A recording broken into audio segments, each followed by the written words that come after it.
বর্তমান সময়ে গোল্ডের দাম প্রতিনিয়ত কিন্তু বেড়েই চলেছে, কিন্তু দাম বাড়ার পরেও আমাদের কিনা কি থেমে আছে? আমাদের কষ্টে অর্জিত অর্থ দিয়ে গোল্ড কিনে প্রতারিত হচ্ছে কিন্তু হরহামেশাই। এই প্রতারিত হওয়ার একমাত্র কারণ হচ্ছে কোনটা আসল স্বর্ণ বা কোনটা নকল সেটা না বোঝার জন্য। আজকে আমি আপনাদের জানানোর চেষ্টা করব স্বর্ণের আসল এবং নকল কিভাবে আপনারা বুঝবেন। চলুন, স্বর্ণ আসল নাকি নকল সেটা চেনার জন্য আমরা দুইটা ধাপে কিন্তু পরীক্ষা করতে পারছি, তাও আবার বাসাতেই। প্রথম ধাপ হচ্ছে, আপনার স্বর্ণ যদি আসল হয় তবে সেটা কখনোই জং ধরবে না অথবা কালচে হবে না।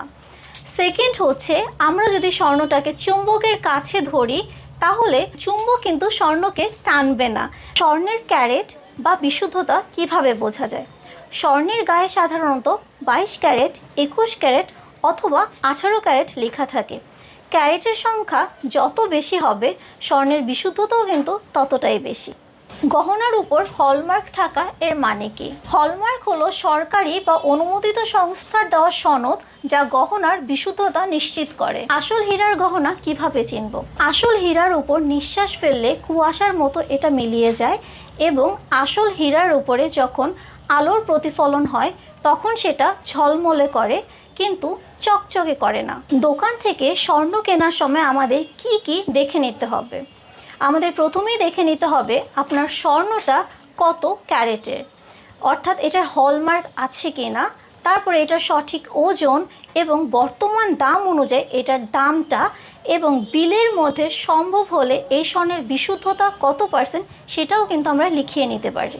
আমাদের সবার মনে আরেকটা জিজ্ঞাসা থাকে, সেটা হচ্ছে আমরা কি স্বর্ণ কেনার আগে সেটা কি পরীক্ষা করে নিতে পারবো কিনা।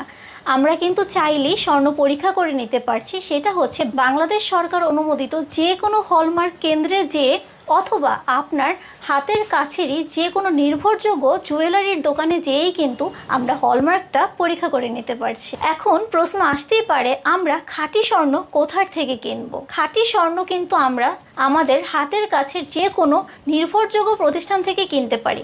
আপনারা যদি আমাকে জিজ্ঞেস করেন আমার নির্ভরতার জায়গা কোনটা, তাহলে আমি বলবো আমার নির্ভরতার জায়গা কিন্তু হাসান জুয়েলার্স। আশা রাখি আমি যেসব দিকগুলো বললাম সেগুলো যদি আমরা মেনে স্বর্ণ যাচাই বাছাই করে অ্যাকচুয়ালি যদি কিনতে পারি, তাহলে আমাদের কষ্টের টাকা দিয়ে স্বর্ণ কিনে প্রতারিত হওয়ার কোনোই চান্স থাকছে না।